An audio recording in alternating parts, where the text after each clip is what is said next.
अस्सलामुअलैकुम, welcome to my kitchen. कैसे हैं आप सब? उम्मीद करती हूँ सब खैरियत से होंगे। आज आपके साथ मैं बहुत ही झटपट बनने वाले स्नैक्स की रेसिपी शेयर करूंगी। अगर आपके घर में 2 आलू और 1 अंडा मौजूद है तो आप इस रेसिपी को ज़रूर ट्राई कीजिएगा। बच्चों के लंच बॉक्स में भी आप ये रेसिपी बना के दे सकते हैं, बच्चे बहुत पसंद करेंगे। या अचानक मेहमान आ जाए तो आप ये रेसिपी बना के उनको इम्प्रेस कर सकते हैं। यहाँ पे 2 आलू दिए हैं, उनको मैंने छीलने के बाद अच्छे से धो लिया और उसके बाद इसे फिंगर चिप्स की सूरत में काट लेंगे। काटने के बाद इनको बाउल में डालेंगे।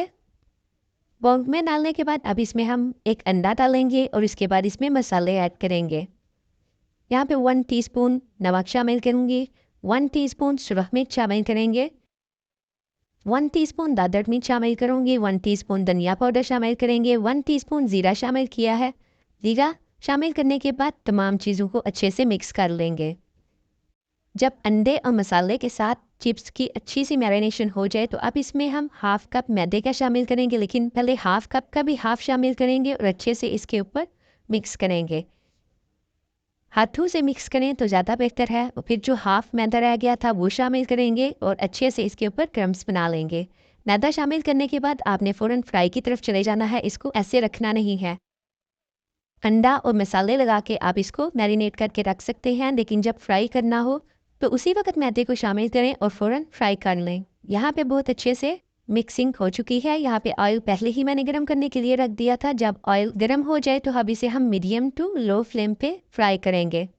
फ्राई करते हुए ऑयल बहुत ज़्यादा गर्म नहीं होना चाहिए, बस नॉर्मल सा गर्म होना चाहिए। इसमें हम चिप्स ऐड कर देंगे। चिप्स शामिल करने के बाद आपने फ़ौरन इसको हिलाना नहीं है, बल्कि मीडियम टू लो फ्लेम पे इसे थोड़ी देर कुक होने दें ताकि इसके ऊपर अच्छे से क्रम्स बन जाएं। जब क्रम्स बन जाएं फिर हम इसकी साइड चेंज करेंगे। साइड चेंज करने के बाद इसको हम मज़ीद पकने देंगे जब तक इसके ऊपर बहुत प्यारा सा गोल्डन कलर नहीं आ जाता। एक बात का ख्याल रखना है कि आपने मीडियम टू लो फ्लेम पे ही इसको कुक करना है, बहुत हाई फ्लेम पे हम इसको फ्राई नहीं करेंगे।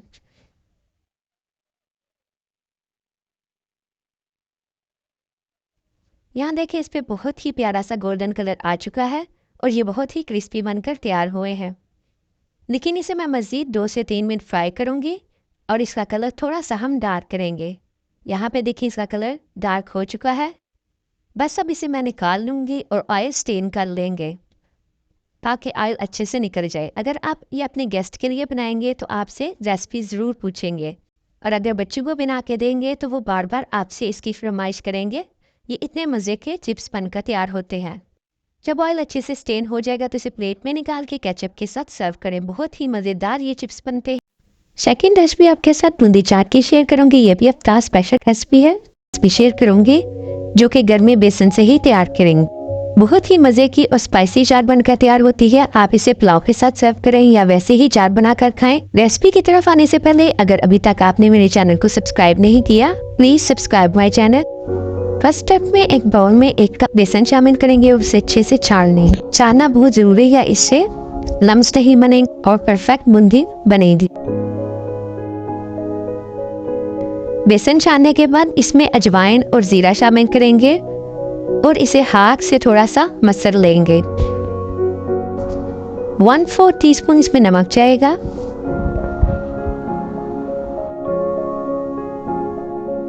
नमक शामिल करने के बाद अब इसमें पानी शामिल करेंगे। पानी जो नॉर्मल टैप वाटर होता है वो भी शामिल करेंगे और उसे अच्छे से मिक्स कर लेंगे। पानी थोड़ा थोड़ा करके शामिल करें, एक साथ पानी शामिल ना करें क्योंकि हमें एक लिक्विड बैटर चाहिए। बेसन को बहुत अच्छे से मिक्स करेंगे कि इसमें कोई गुठली ना रहे, लम्स फ्री बैटर हो। अच्छे से मिक्स करते हुए एक स्मूथ सा बैटर तैयार कर लेंगे। अब इसकी कंसिस्टेंसी चेक कर लें। हमें यही कंसिस्टेंसी चाहिए बूंदी बनाने के लिए कि हम इसे ऊपर उठाए हुए मुसलसल नीचे गिरे। एक लिक्विडी बैटर रेडी है। सेकंड स्टेप की तरफ आते हैं। यहाँ पे ऑयल मैंने गर्म करने के लिए रख दिया था। ऑयल इतना गर्म होना चाहिए कि जैसे ही इसमें बेसन जाए तो वो बूंदी की शक्ल बन जाए। अगर ऑयल ठंडा होगा तो ये आपस में जुड़ना शुरू हो जाएंगे। यहाँ पे आप देख रहे हैं मैंने एक स्पून लिया है। इस स्पून से अक्सर चावल बनाए जाते हैं। यहाँ पे 1 स्पून बेसन का लेंगे और स्पून के ऊपर ढाल देंगे और उसे हल्के से प्रेस करते जाएंगे तो नीचे गिरता जाएगा और बूंदी की शक्ल बन जाएगी। ऑयल अगर गर्म नहीं होगा तो ये ठीक से नहीं बनेंगे। मीडियम टू लो फ्लेम पे कुक करेंगे ताकि ये फ़ौरन ही ब्राउन ना हो जाए। बस इतना ही हम इसको कुक करेंगे कि ये गोल्डन ब्राउन लाइट कलर में आ जाए। यहाँ पे बहुत प्यारा सा लाइट गोल्डन कलर आ चुका है। ये देखिए कितना प्यारा कलर आया है।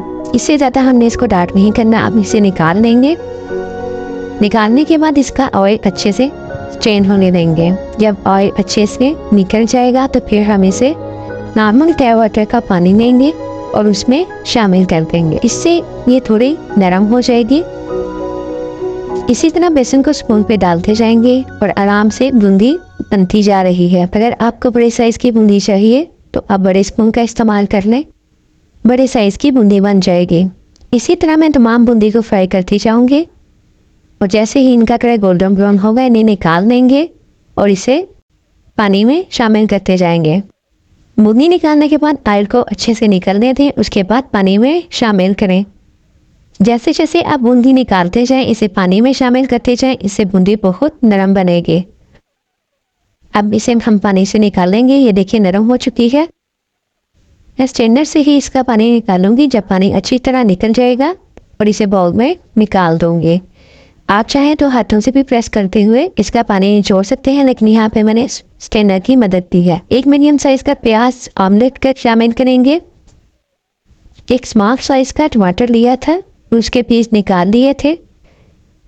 टमाटर कट करके वो शामिल करेंगे। थोड़ा सा धनिया शामिल करेंगे और फिर यहाँ पे दही लेंगे और उसमें ज़्यादा मसाले नहीं जाएंगे। सिर्फ 2 टीस्पून चाट मसाला शामिल करेंगे और 1 टीस्पून नमक शामिल करेंगे और इसे अच्छे से फेंट देंगे ताकि दही में कोई गुठली ना बने।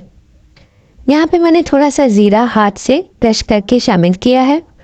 ज़ीरे का चाट में बहुत अच्छा फ्लेवर आता है। आप चाहें तो यहाँ पे पिसा हुआ ज़ीरा भी इस्तेमाल कर सकते हैं। अच्छे से मिक्स कर लेंगे और फिर जो हमने बूंदी वाला बाउल रेडी करके रखा हुआ है उसमें दही को शामिल कर देंगे।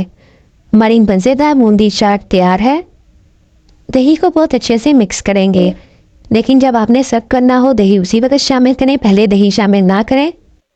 अगर पहले दही शामिल करके रख देंगे तो ये ठोस हो जाएगी। आपने बाजार से लाई हुई बूंदी से बहुत दफ़ा चाट बनाई होगी, लेकिन एक दफ़ा घर में बनी हुई बूंदी की चाट बना के देखें, आपको ये रेसिपी ज़रूर पसंद आएगी। सर्व करते हुए आप इमली की चटनी ज़रूर डाल लें। अगर आपको मेरी रेसिपीज़ अच्छी लगे तो लाइक का बटन दबाएं, चैनल को सब्सक्राइब करें, अपनी फ्रेंड और फैमिली के साथ शेयर करें। मिलते हैं किसी नई रेसिपी के साथ, तब तक के लिए अल्लाह हाफिज़।